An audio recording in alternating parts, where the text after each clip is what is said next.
যেখানে পানি আছে সেখানে জীবন আছে।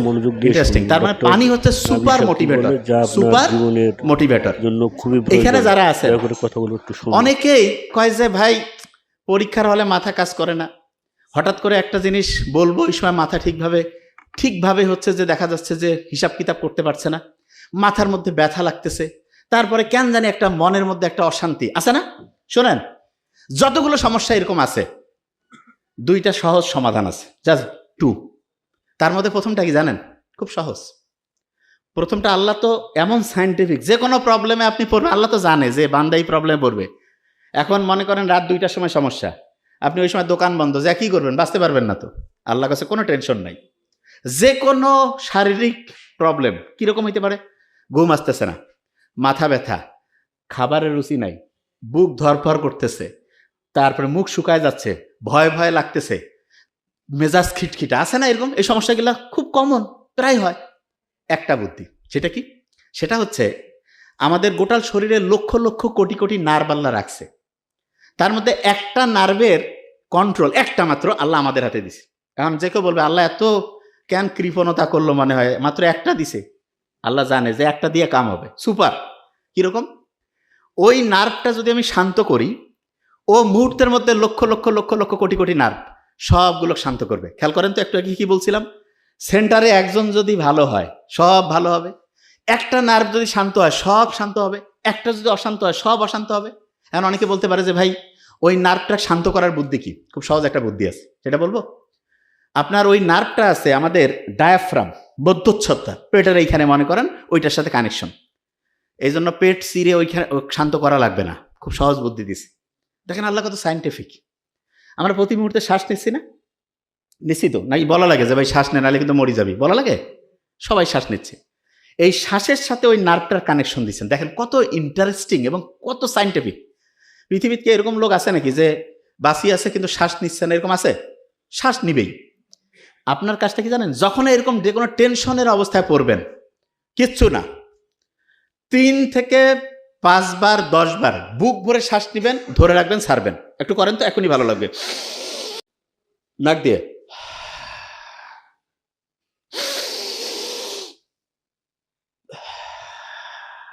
লাভটা কি? ফেরেনিক নার্ভ শান্ত হইল। সে শান্ত হয়ে চুপচাপ বসে থাকবে না, জেন্টেলম্যান সে। সাথে সাথে লক্ষ লক্ষ কোটি কোটি নার্ভকে শান্ত করে ফেলবে। এবং নার্ভগুলো যখন শান্ত হইল, বুক ধরপর কমে গেল, মুখের মধ্যে যে ওই যে মুখ শুকায় গেছিল সেটা কমে গেল, ঘুমের সমস্যা কমে গেল, মাথা ব্যথা অনেকটা কমবে। তারপরে অনেকের করছে যে মাথা ব্যথা কমতেছে না, কোনো সমস্যা নেই। কুসুম কুসুম গরম পানি, একটু পাহাড়িয়া স্প্রিং সল্ট লবণ দিয়া একটু খেয়ে ফেলেন, দেখবেন ওইটা যে ব্রেইনের মধ্যে কাজ শুরু করে দিবে। কিছুক্ষণের মধ্যে দেখবেন যে আপনার মাথা ব্যথা অনেকটা ইনশাল্লাহ কমে যাবে। ক্লিয়ার? আচ্ছা, এবার দেখেন খুব ইম্পর্টেন্ট জিনিস। দিনের বেলা যদি আমি রোদে যাই, ওইখান থেকে আসলো আল্ট্রাভায়োলেট বি, রান্না হইল, তারপরে গেল কলিজায় মানে লিভার, তারপরে গেল হচ্ছে কিডনি, যে সে কি হয়ে গেল? ওই যে ভিটামিন ডি, যেটা হচ্ছে মোটিভেটর। আচ্ছা, ভিটামিন ডি কে মোটিভেট করতে পারে, উৎসাহিত করতে পারে, কি নাম? পানি। সত্যি করে বলবেন, একদম একটা হিসাব শিখাই দেই, নোট করে রাখেন। 35 কেজি ওজনের জন্য 1 লিটার পানি লাগবে। মানেটা কি? একজনের ওজন যদি 35 কেজি হয়, তাহলে তার সারাদিনে পানি খাওয়া লাগবে কতটুক? 1 লিটার। 70 কেজি হইলে কত? 105 কেজি হইলে 3 লিটার। এখন এটার সাথে আপনি ক্যালকুলেশন করবেন, তার মানে পানির হিসাবটা বুঝছেন। এর মধ্যে একটু বলে রাখি, ছেলেদের একটু পানি বেশি খাইতে হয়, মেয়েদের তুলনামূলক একটু কম খাইলে হবে। আচ্ছা, এখানে একটা জিনিস বলে রাখি, অনেকের দেখা না যায় না, ইউরিনের সমস্যা, বেশ করে মেয়েদের এটা বেশি হয়। খুব সহজ, বেশি করে পানি খাইতে হবে, এটা 1 নম্বর ট্রিটমেন্ট। মেয়েরা কিন্তু তুলনামূলক, যেহেতু ওয়াশরুম সব জায়গায় ব্যবহার করতে পারে না, পানি কম খায়। এই জন্য মেয়েদের অনেকগুলো কারণের মধ্যে একটা বড় কারণ, পানি কম খাওয়ার কারণে ইউরিনের মধ্যে ইনফেকশন হয়, এবং এই ইনফেকশনটা থেকে বাঁচার জন্য পর্যাপ্ত পরিমাণে পানি খাইতে হবে। আরেকটা জিনিস, আমরা ইসলামে যারা, আমরা যখন প্রস্রাব করি তখন কি আমরা বসে করি না দাঁড়ায়? নর্মালি বসে। এখন অনেকে কথা ভাই কি ব্যাপার, আল্লাহ এটা কেন দিল, দাঁড়িয়ে করলে কি হইতো? দেখেন বিজ্ঞানীর অবাক হয়েছে, কেউ যে ক্রমাগত দাঁড়িয়ে প্রস্রাব করে, তখন আমাদের প্রস্রাবের সাথে ক্রমাগত যেটা করতে থাকে, দাঁড়িয়ে দাঁড়িয়ে প্রস্রাব করছে, তখন দেখা যাবে প্রস্রাবের সাথে আস্তে আস্তে প্রোটিন যাবে, যেটাকে মেডিকেলের ভাষায় বলে প্রোটিন ইউরিয়া। তার মানে দাঁড়িয়ে যখন কেউ প্রস্রাব করে ক্রমাগত, তখন আস্তে আস্তে তার প্রস্রাবে প্রোটিন যেতে থাকে, এবং প্রস্রাবে প্রোটিন যাওয়া মানে আস্তে আস্তে তার কিডনির যে ক্যাপাসিটি, সেটা ক্রমাগত দ্রুততার সাথে ধ্বংসের দিকে যাচ্ছে। কিডনি রোগী ভয়ঙ্কর খারাপ, আল্লাহ হেফাজত করুক। ক্যান্সারে মরলে তো একটা একরকম, কিডনি ডায়ালাইসিস আল্লাহ হেফাজত করুক। কিডনির রোগ থেকে বাঁচার জন্য অনেক তো সিস্টেম আছে, তার মধ্যে একটা গুরুত্বপূর্ণ যে জিনিস সেটা হলো আপনি দাঁড়িয়ে প্রস্রাব করবেন না। আল্লাহর নিয়ম তো মানলে দেখেন কত লাভ। আপনার হচ্ছে প্রোটিন যাওয়ার যে প্রক্রিয়া সেটা আল্লাহর রহমতে ওইটা থেকে মুক্ত থাকবেন, কিডনির কর্মক্ষমতা ঠিক থাকবে। আচ্ছা, আরেকটা জিনিস, দাঁড়ায় পানি খান কারা কারা? খান নাকি? আলহামদুলিল্লাহ, খাই না। দাঁড়িয়ে পানি না খেয়ে যে আমরা বসে পানি খাই, দাঁড়িয়ে পানি খাইলেও দেখা যায় কিডনির উপরে এটা নেগেটিভ একটা ইম্প্যাক্ট ফেলে, তার মানে ওইটা আমাদের শরীরের জন্য ক্ষতিকর। আমি বিজ্ঞান যতগুলো পড়ছি, যা কিছু বুঝি, আমি অবাক হয়েছি। শুধু কি কারণে জানেন? আল্লাহ আমাদের জন্য যেটা ভালো সেটা আমাদের শরীরের জন্য ভালো দেখে সেইটাকে আল্লাহ করতে উৎসাহিত করছে, আর যেটা আমাদের শরীরের জন্য খারাপ সেটাকে করতে আল্লাহ নিষেধ করছে। অনেকে বলে ভাই এটা কিরকম, এক্সাম্পল দিই। এবার সত্যিটা বলবেন কিন্তু। আচ্ছা, একটা এলাকায় সবাই 4-5 জন মিলে একসাথে হইলেন, সমালোচনা করতে কেমন লাগে? সত্যি কথা বলেন, খুব মজা লাগে, ঠিক না? সমালোচনা করলে সবাই খুশি, হ্যাঁ কি হয়েছে রে, কত দেখি। আচ্ছা, ইসলাম এই যে গীবত করা, সমালোচনা, এগুলাকে কি উৎসাহিত করছে না নিরুৎসাহিত? তো অনেকের মাথায় যে এটা আল্লাহ কেন করলো, শুনেন। এই ব্রেইনের মধ্যে কোনো কারণে যদি ভূমিকম্প হয়, কি হয় বলেন? ভূমিকম্প। তাহলে এটা কি ব্রেইনের জন্য ভালো না খারাপ? খারাপ। এই নর্মালি ঢাকায় ভূমিকম্পের ভয় সব পালাইছে না, আর আপনার ব্রেইনে ভূমিকম্প, ব্রেইন থেকে পালা যার পাবেন, তাই তো নিজে শেষ। ব্রেইনে যদি ভূমিকম্প হয় তাহলে দেখা যায় যে ব্রেইনের যেই জায়গায় যে যে জিনিস রাখছেন, আচ্ছা আপনি, আমি সহজ করে বলি, ভূমিকম্প হলে এখানে সব কি এরকম থাকবে না, ওলটপালট হয়ে যাবে? তাই ব্রেইনে আপনি যে যে জিনিস রাখছেন, ভূমিকম্প হলে কি ওই জায়গায় থাকবে না, ওলটপালট হয়ে ভাঙচুর হয়ে সব ধ্বংস হয়ে যাবে? ধ্বংস হয়ে যাবে না? আচ্ছা, এখন অনেকে যে ভাই ব্রেইনের ভূমিকম্প টের পাবো কি করে, শুনেন, খুব ইম্পর্টেন্ট। ব্রেইনে ভূমিকম্প হয়েছে কিনা এটা বোঝার একটা ইন্টারেস্টিং পয়েন্ট আছে। কি পয়েন্ট? একটা রাসায়নিক উপাদান আছে যার নাম হচ্ছে ডোপামিন। কি নাম? ডোপামিন। খেয়াল থাকবে তো, ডোপামিন। কি নাম? ডোপামিন। ব্রেইনে যদি কোনো কারণে খুব বেশি ডোপামিন বেড়ে যায় তাহলে ব্রেইনে ভূমিকম্প হয়, এবং ব্রেইনে ভূমিকম্প মানেই ব্রেইন ক্ষতিগ্রস্ত হইল, পড়া মনে রাখার ক্যাপাসিটি কমলো, চিন্তা করার দক্ষতা কমলো, ব্রেইনের জন্য খারাপ। বিজ্ঞানীরা অবাক হয়েছে, যখন কেউ সমালোচনা করে, বিভিন্ন বিষয় সম্বন্ধে হচ্ছে অপ্রয়োজনীয় গল্পগুজব করে, তখন ব্রেইনে হাই ডোপামিন করণ হয়, তখন ব্রেইনে ভূমিকম্প হয়। তাই ইসলাম কি সমালোচনা, গীবত এটাকে উৎসাহিত করছে না নিরুৎসাহিত? নিরুৎসাহিত। কেন? কারণ আল্লাহ তো জানে, আল্লাহ বানাইছে না এটা, যে হাই ডোপামিন করণ হবে, ব্রেইনের জন্য ক্ষতিকর। আচ্ছা, এবার একটা ইন্টারেস্টিং জিনিস, জুয়া খেলা ইসলামে হালাল না হারাম? কেউ যখন জুয়া খেলে, যারা জুয়া খেলে আল্লাহ হেফাজত করুক, কিছুদিন পর পর না খেললে মাথার সার্কিট ধ্বংস হয়ে যায়। ওই কিন্তু জানে, সব জানে হয় যে এটা খারাপ, অমুক তমুক। হারার পরে আসি আফসোস, মাথার মধ্যে হাত, কেন যে করলাম, কি আমি জানি তো। আমাদের কাছে রুগী আসেন, কি হয়েছে, কয় যে স্যার কয়েকদিন পর ওইটাতে খেলতে যদি না যাই মনে হয় যে দুনিয়া আর কিছু নেই, খেললাম হারলাম, তারপরে খালি আফসোস যে কেন এটা করলাম। বিজ্ঞানীরা দেখছে যে এই জুয়া খেলার আগের মুহূর্তে তার ওই জুয়ার যে একটা থ্রিলিং, এইটার কারণে তার হাই ডোপামিন ক্ষরণ হয়, এবং এইটা ওই একবার হাই ডোপামিন যদি আপনি ওই মজাটা পেয়ে যান, তখন আর স্বাভাবিক যে ডোপামিন সেটা আর ভালো লাগবে না। এই কারণে আল্লাহ যে জুয়াতে শুধু অর্থনৈতিক ক্ষতি তাই না, আপনার ব্রেন যে আছে, ব্রেনটাও ধ্বংস হয়ে যায়। জুয়ারও খুব বুদ্ধিমান হওয়ার সুযোগে নেই। হ্যাঁ, 2-4 জন এক্সেপশনাল, সেটা আলাদা। নর্মালি যে জুয়ার সাথে আসক্ত হয়ে যাবে তার ডোপামিন অসম্ভব বেশি ক্ষরণ হবে, ব্রেইনের মধ্যে ভূমিকম্প হবে, তার ব্রেইনের যে ক্যাপাসিটি ধ্বংস হয়ে যাবে। তাহলে জুয়া এটা কি ব্রেইনে ভূমিকম্প তৈরি করতেছে কি করতেছে না? কথা বলেন না কেন? তাইলে এইটা আমাদের ব্রেইনের জন্য ভালো না খারাপ? খারাপ। আচ্ছা, এবার দেখেন, আপনারা অনেকেই বলবেন যে এই ইসলামের খুব ইন্টারেস্টিং একটা জিনিস আছে, সেটা কি জানেন? সেটা হলো, আপনি দেখেন অনেকের এই কথাটা আপনি শুনবেন, নিজের ওয়াইফের সাথে যে আমাদের যে সম্পর্ক, এটাকে ইসলাম কি নিষিদ্ধ করছে? কিন্তু ওয়াইফ ছাড়া অন্যদের ক্ষেত্রে কি এটাকে উৎসাহিত করছে? কেন করছে? করে নাই। এইটা কেন? কারণ নিজের স্ত্রী ছাড়া অন্যদের সাথে যখন আমরা চিন্তা ভাবনা করতে যাই, তখন আমাদের ব্রেইনে হাই ডোপামিন ক্ষরণ হয়, এবং হাই ডোপামিন যখন ক্ষরণ হবে তখন ব্রেন কি ভালো হবে না খারাপ হবে? খারাপ। তার মানে যেই জিনিসটা ইসলামে আপনাকে নিষিদ্ধ করছে, এইটা এখন সায়েন্স বুঝতেছে যে এইটা আমাদের জন্য ক্ষতিকর দেখে ইসলাম এটাকে নিষিদ্ধ করছে। আচ্ছা, বুঝাইতে পারছি তো এই জিনিসটা? আচ্ছা, যে জায়গায় আমি ছিলাম, ভিটামিন ডি খেয়াল আছে? তাইলে ওইটা উৎসাহদাতা। দিনের মধ্যে যদি আপনি সকাল 10টা 10:30 থেকে দুপুর 2:30 3টার মধ্যে যদি 20-25 মিনিট 15 মিনিট হইলেও হবে, যদি আপনি সূর্যের আলোর নিচে থাকেন, দেখা যাবে আপনার শরীরের মধ্যে যে এই যে এখানে যে কোষগুলো আছে না, এই কোষগুলো থেকে একটা জিনিস তৈরি হবে যার নাম হচ্ছে মেলাটোনিন। কি নাম বলেন তো? মেলাটোনিন। রাতের বেলাও ওই জিনিসটা তৈরি হয়, দিনেও হয় সূর্যের আলোর মধ্যে মেলাটোনিন, রাতেও হয়। এই মেলাটোনিনটা কি করে জানেন? অসাধারণ কয়েকটা কাজ করে। কি কাজ? আমরা কই না যে ভাই ডিপ্রেশনে আছি, ডিপ্রেশনে পড়লে ডাক্তারের কাছে গেল, কিছু অ্যান্টি ডিপ্রেশন লিখে দিল, টাকা পয়সা দিয়ে খাইলো, ঘুমাচ্ছে।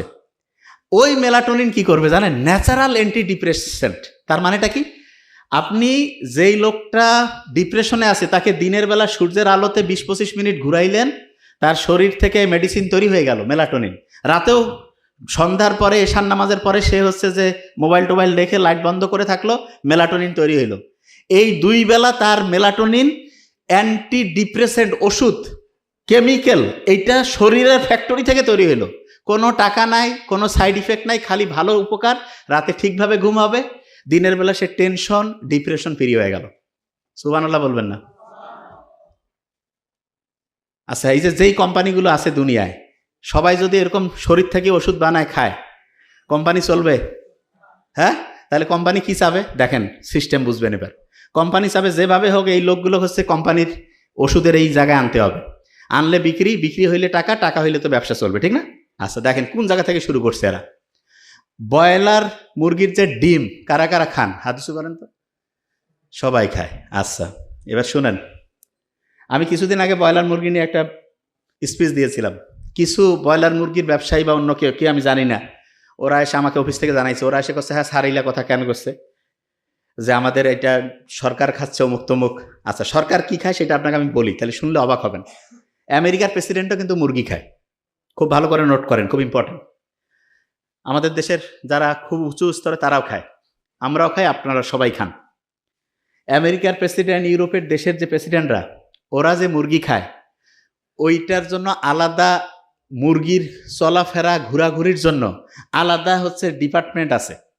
ওইখানে মুরগিরা দৈনিক এক্সারসাইজ করবে। তবে আপনি কি করছেন? হ্যাঁ, মানে বাজার থেকে আনলো মুরগি জব করি খাবে? নো, ওইখানে মুরগি এক্সারসাইজ করবে। এবং এক্সারসাইজের নিয়ম কি জানেন? সূর্যের আলোর নিচে তাকে এক্সারসাইজ করাইতে হবে। এবং মুরগির যে ঠ্যাং, সেইটা আবার মাটিতে মিশতে হবে।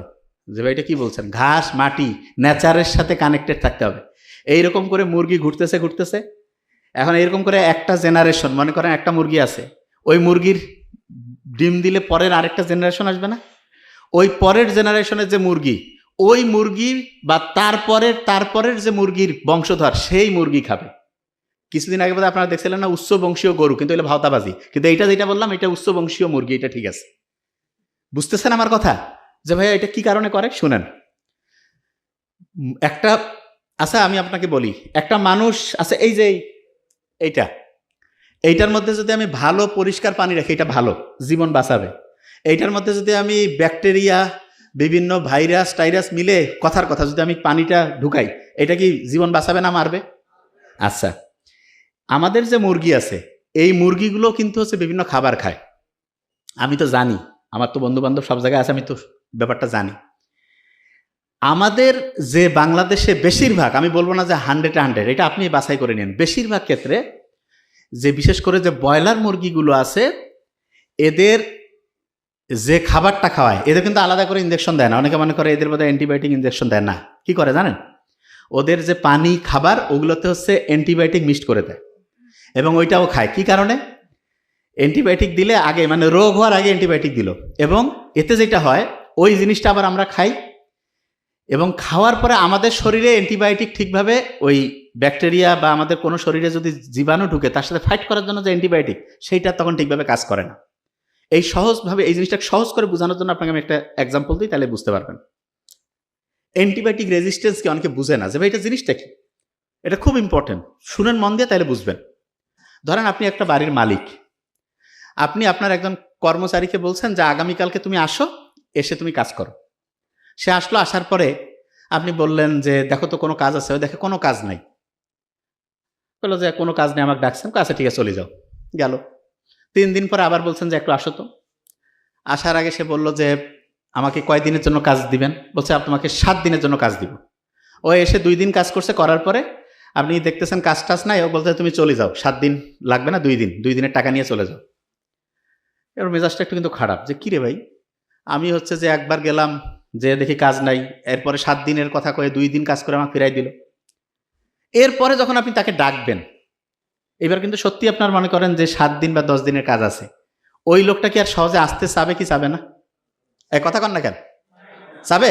চাবে না। আচ্ছা এবার দেখেন, এখনো জিনিসটা মাথায় ঢুকে না, আমি জানি এবার ঢুকবে। এই যে 2 সারির মধ্যে যারা আছে না, শোনেন, এনারা সব ধরেন ব্যাকটেরিয়া, এরা আমাদের শরীরে ফাইট করে আমাকে অসুস্থ বানাইছে। আমরা ডাক্তারের কাছে আসলাম, আমাদের শরীর ফাইট করে করে পারছে না, ডাক্তার বলতেছে বাহির থেকে সৈন্য পাঠাচ্ছি। সৈন্য কি? একটা অ্যান্টিবায়োটিক দিল, অ্যান্টিবায়োটিকটা খাইলাম। অ্যান্টিবায়োটিক হচ্ছে এক ধরনের বোমা। এইখানে মনে করেন যে 15 জন মরে গেল। আচ্ছা 15 জন যদি একসাথে মরে যায়, বাকি 4-5 জন কি আর চুপ করে থাকবে নাকি ওই সময় কোনো কিছু করবে? চুপ হয়ে যাবে যে ভাই কি হইলো, বুঝতে চেষ্টা করবে না?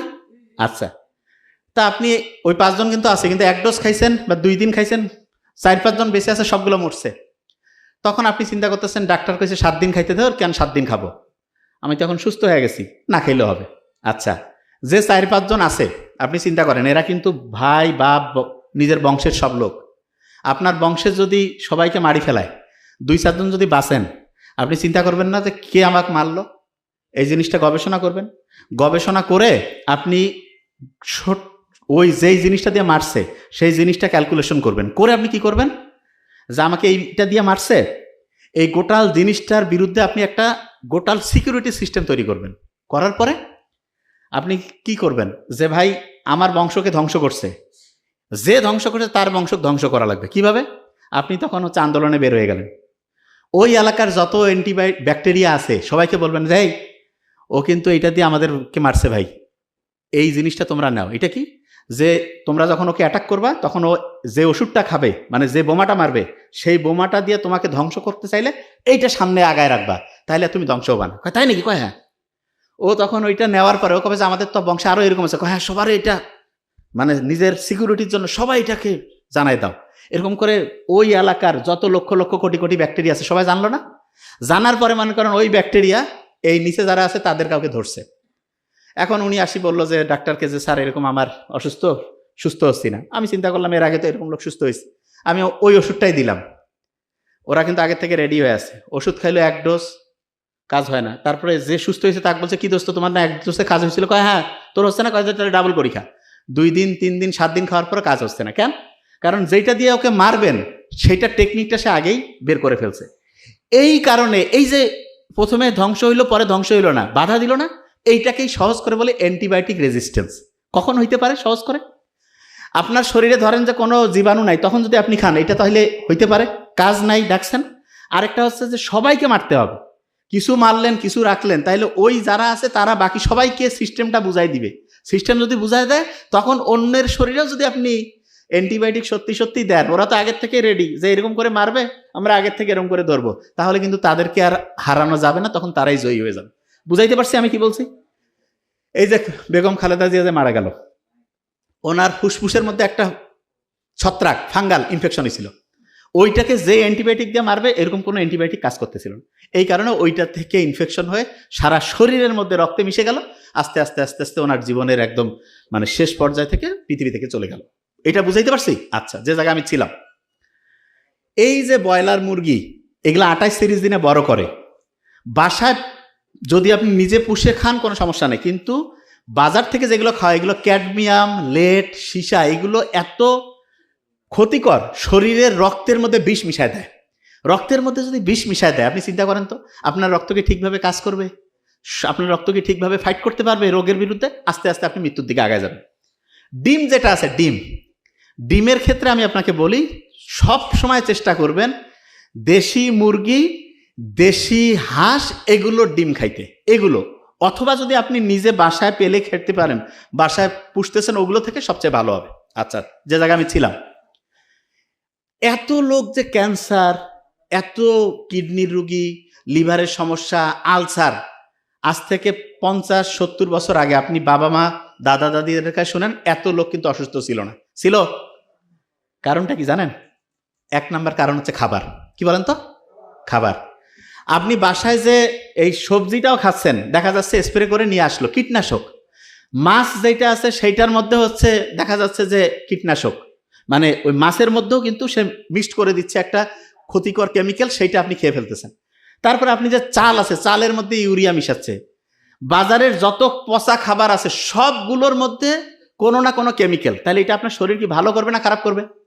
হ্যাঁ, খারাপ করবে। আচ্ছা, তাহলে এগুলো থেকে বাঁচার বুদ্ধিটা কি? সবচেয়ে ভালো বুদ্ধি যেটা আমি মনে করি সেটা কি বলি? 1 নাম্বার যেটা করতে পারলে সবচেয়ে ভালো, টাকা একটু বেশি হোক, অল্প খাই, সবসময় দেশি এবং ইমানদার ব্যবসায়ী যারা কোনো ভেজাল মিশায় না তাদের কাছ থেকে খায়। আর অনেক ব্যবসায়ী জানেও না যে এত ক্ষতি। এটা যদি আমরা করতে পারি, আস্তে আস্তে দেখা যাবে যে আমাদের শরীরে জীবাণু ঢুকবে না, বেশি দিন বাঁচবো সুস্থভাবে, অনেক লম্বা সময় ভালোভাবে থাকতে পারবো। আচ্ছা, যে জায়গা থেকে আমি বের করছিলাম, যখন দিনের মধ্যে ভিটামিন ডি আমাদের ঠিকভাবে কাজ করতে পারে তখন তো আমি খুব ভালো, ওই যে রাতে ঘুম হইল, দেখা গেল টেনশন থেকে বাঁচলাম। আচ্ছা, রাতের বেলা মোবাইল চালায় এবং মোবাইল চালানোর মধ্যে 2টা বৈশিষ্ট্য বলবো। একটা ভিডিও দেখতেছে, ভিডিওটা দেখার আগে কমেন্টস পড়ে। কারা কারা হাত উঁচু করেন তো? একটা ভিডিও দেখা শুরু হয়েছে, গোটাল শেষ করার আগে কমেন্টস পড়তেছি। কারা কারা সত্যি করবেন? হ্যাঁ, আছে না? আচ্ছা, শুনেন, যারা একটা ভিডিও দেখতে গিয়ে বেশিক্ষণ ভিডিও দেখার না যেতেই কমেন্টস পড়া শুরু করেন, তাদের ব্রেইনের মধ্যে একটা সমস্যা হয়ে গেছে। সেটাকে মেডিকেলের ভাষায় খুব বড় একটা নাম আছে, ADHD, attention deficit hyper activity disorder. কঠিন শব্দ বাদ দেই, সহজ করে বুঝাই দেই। অনেকের মনে হয় না যে আজকে আমি ডাক্তার হব, কালকে মনে হয় বাংলাদেশের বড় প্রধানমন্ত্রী হব, তারপরের দিন মনে হয় যে না আমি খেলোয়াড় হব, তারপরের দিন মনে হয় ইঞ্জিনিয়ার হব। এরকম ভিন্ন ভিন্ন জিনিস মনে হয়। কার কার হাত উঁচু করেন? আচ্ছা, অনেকের এরকম আছে। এইটার মূল কারণ কি জানেন? আপনার একটা জায়গায় ফোকাস করার, একটা জায়গায় লক্ষ্য করে কাজ করার যে ক্যাপাসিটি, সেটা নষ্ট হয়ে গেছে। কাজ করার ক্যাপাসিটি নষ্ট হয়ে গেছে। এবং এটা কি কারণে হইলো সেটা বলি। গোল্ড ফিশের নাম শুনছেন? গোল্ড ফিশ একটা একরকমের মাছ ধরেন। এইটা একটা জায়গায় ফোকাস করতে, একটা জিনিস মন দিয়ে শুনতে, মানে মনোযোগের সাথে করতে পারেন 9 সেকেন্ড। আর আমরা যারা মানুষ আছি, মাইক্রোসফট কোম্পানি গবেষণা করছে মানুষের একটা জায়গায় মনোযোগ দেওয়ার, একটা জিনিসের প্রতি মানে হচ্ছে যে অ্যাটেনশন দেওয়ার টাইম এখন হচ্ছে 8 সেকেন্ড।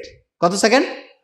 তাহলে কোন তো গোল্ড ফিশ আর মানুষ, এই দুইটার মধ্যে অ্যাটেনশন কার কম? মানুষের। 8 সেকেন্ড। আপনার তো মনে হবে যে না আমি তো 8-10 ঘন্টা পড়ি, ঘন্টু পড়া হয় না। আপনারা পৃথিবীর খুব সেরা একজন ধনী মানুষ, ঠিক আছে, উনি মাত্র 5 থেকে 6 মিনিট অ্যাটেনশন দিতে পারতো।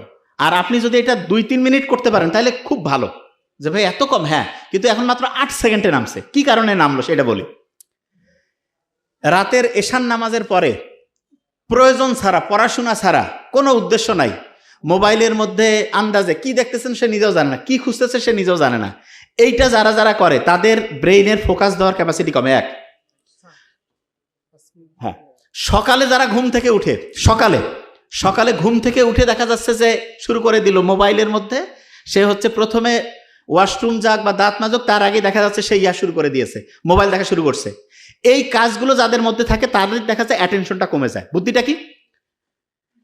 দিনের সবচাইতে নির্দিষ্ট একটা টাইম বলে দিচ্ছি, ধরেন যে দুপুর 11টা থেকে দুপুর 2টা, এই টাইমে শুধু মোবাইল দেখবেন। কোন টাইম? দুপুর 11টা থেকে দুপুর 2টা। কয়েকটা কথা বলবো, খুব দ্রুত নোট করেন, জাস্ট মাথায় যাতে থাকে। অনেকের ওই যে হাড্ডিতে ব্যথা থাকে না, দেখা যায় যে শরীরে ব্যথা করতে পারে না, যে হচ্ছে যে বলতেছে ভাই ক্যালসিয়ামের অভাব। শোনেন, দেশি পানটা আছে না, পানের সাথে একটু চুন দিয়ে খাবেন, কিন্তু না সুপারি টুপানি, পানের সাথে চুন। পান এবং চুন এইটা শরীরের, এর ভিতরে যে এনজাইম রসটা আছে, এইটা দেখা যায় খাদ্য হজম করে এবং আমাদের শরীরে ক্ষারীয় মাধ্যম তৈরি করে। শহরের লোক অ্যান্টাসিড খায় না, আর গ্রামে দাওয়াত বাড়িতে পান আর চুন খায় না, এইটা অ্যান্টাসিডের ভাব এবং শরীরের জন্য খুবই উপকারী। এই কাজটা করবেন। তারপরে আপনি দেখবেন ইলন মাস্কের নাম শুনছেন তো, উনি এখন বলতেছে যে এই পৃথিবী নিয়ে ওনার এখন যেটা চিন্তা, যে উপর থেকে কোনো একটা শক্তি আছে যেটা আমাদের সবাইকে তৈরি করছে, দেখতে চাচ্ছে যে আমরা কি করি। আল্লাহ বলছে না আমি জিহাদের জন্য, তার মানে ইলন মাস্কের চিন্তা আর আল্লাহ যে আমাদের কোরআনের মধ্যে বলছে একেবারে হুবহু মিলে যায়। জাস্ট ও আল্লাহ হিসাবে কাউকে মানে কি মানে না জানি না, কিন্তু ও একটা সোর্সের কথা বলে, একটা শক্তির কথা বলে। দেখেন, একটা জিনিস খুব ভালো করে মাথায় রাখতে হবে, গরিবের ছেলেমেয়ে খুব ভালো হচ্ছে না কেন? ক্ষুধার্ত আছে। ক্ষুধার্ত থাকলে ব্রেইনের মধ্যে একটা জিনিস তৈরি হয়, সেটা কি? ব্রেইনের মধ্যে ক্ষুধার্ত যখন আমরা থাকি, ওই সময় যদি একটু হাঁটাহাঁটি করে দৌড়াদৌড়ি করে, তখন দেখা যায় ক্ষুধা আছে, আবার হাঁটাহাঁটি দৌড়াদৌড়ি করতেছি, তখন BDNF, brain derived neurotrophic factor তৈরি হয়। এইটা হলে ব্রেইনটা দেখা যায় একটা জিনিসে ফোকাস করার ক্যাপাসিটি বাড়ে। আগেকার দিনে আমরা কি করতাম, দেখা যায় তো পথে ঘাটে জঙ্গলে শিকার করে খাইতাম, সারাদিন শিকারের পিছনে দৌড়াচ্ছি, যতক্ষণ খাবার পাইনি ততক্ষণ ব্রেন খুব শার্প, যখনই খাবার পাইলাম খাওয়ার পরে ঘুমায় পড়লাম। এই জন্য ছোট বাচ্চা গরিব থাক ধনী থাক, তাকে ক্ষুধাতে একটু রাখবেন। অনেকে খালি বারবার খায়, নো, তার ব্রেইনের সর্বোচ্চ বিকাশের জন্য তাকে ক্ষুধার্ত অবস্থায় একটু রাখবেন এবং ওই সময় তাকে পড়তে বলবেন। অনেকে আছে এই সময় দেখবেন পলিস্টার আছে না, পলিস্টারের কাপড় ব্যবহার করে না, পলিস্টারের কাপড়ের মধ্যে যে উপাদান থাকে, ওই সিনথেটিক উপাদানটা মেয়েদের হরমোনাল যে ব্যালেন্স সেটা নষ্ট করে দেয়। মেয়েদের PCOS, মেয়েদের এই যে সন্তান জন্মদানের যে প্রক্রিয়া, এই প্রেগনেন্সি, এগুলোতে সমস্যা করে। আর ছেলেদের দেখা যায় টেস্টোস্টেরন যে হরমোন আছে সেটা কমতে থাকে। যারা স্টুডেন্ট আছেন সবসময় খেয়াল রাখবেন, খুব ভালো, যখনই পড়তে বসবেন তার আগে রুম মানে যেই জায়গায় বসবেন টোটাল জায়গাটা একদম চোখের সামনে থেকে সবকিছু সরাই ফেলবেন। এই কাজটা করলে আপনার ব্রেইনের অ্যাক্টিভিটি 35 থেকে 45% বেড়ে যাবে। তারপরে ডায়েরি নিলেন, কলম নিলেন, আর ওই যে বইটা নিলেন, নিয়ে একটু 1 মিনিট পড়ার টার্গেট করবেন। 1 মিনিট। অনেকে টার্গেট করে 8-10 ঘন্টা পড়বো, পড়া হবে না। ব্রেন কবে যে 8-10 ঘন্টা পরে পড়ি, একটু ফেসবুক থেকে ঘুরিয়ে আসতে গিয়ে শেষ। 1 মিনিট টার্গেট নিয়ে পড়বেন, গেম চেঞ্জিং হবে। আর যা পড়বেন মেইন পয়েন্টটা লিখবেন। আমরা যা কিছু খাই, যে এখানে বোতল আছে, আমি কিন্তু এগুলো খাই না নর্মালি, দেখবেন আমার বোতলগুলো আলাদা। এগুলোর মধ্যে আমি সেদিন আকিস গ্রুপ অফ ইন্ডাস্ট্রিজের ওইখানে প্রোগ্রামে ওনাকে বললাম, মহিউদ্দিন ভাইকে, যে এগুলোর মধ্যে মাইক্রোপ্লাস্টিক আছে। এগুলো কি করে? রক্তের মধ্যে ঢুকে রক্তের নালীগুলোকে আস্তে আস্তে আস্তে আস্তে আস্তে জ্যাম করে দেয় এবং রক্ত ঠিকভাবে কাজ করতে পারে না, রক্ত হচ্ছে জ্যামের মধ্যে পড়ে যায়। রক্ত যদি জ্যাম লাগে, রক্ত যদি ঠিকভাবে কাজ না করে, তখন দেখা যায় আমাদের শরীরে রোগ জীবাণু বাঁধে। এবং এই জন্য ইসলামের মোহাম্মদ সাল্লাল্লাহু আলাইহি ওয়াসাল্লাম খুব অসাধারণ একটা হচ্ছে, রক্ত পরিষ্কারের জন্য হিজামা করবেন।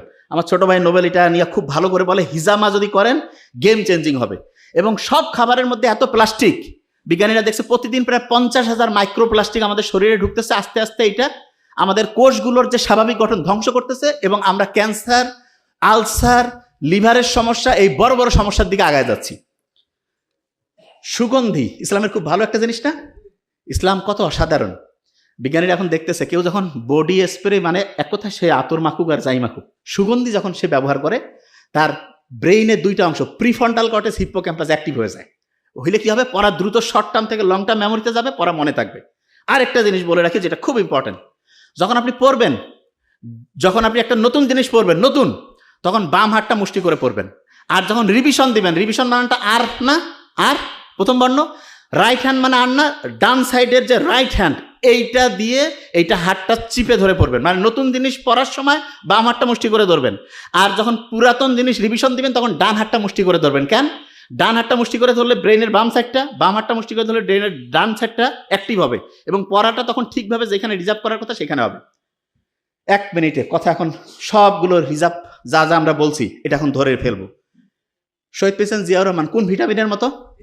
Vitamin D. আচ্ছা, ভিটামিন ডি যদি ঠিকভাবে কাজ করে, আমাদের টেনশন বাড়বে না কমবে?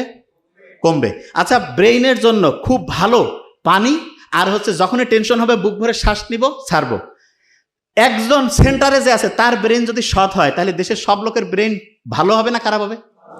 ওই লোক যদি খারাপ হয়, সব খারাপ। তাহলে আমরা যদি দেশটাকে ভালো করতে চাই, সেন্টারে কি ভালো লোক রাখবো না খারাপ লোক? Thank you so much. আসসালামু আলাইকুম। ভিডিওটি ভালো লাগলে একটি লাইক, শেয়ার এবং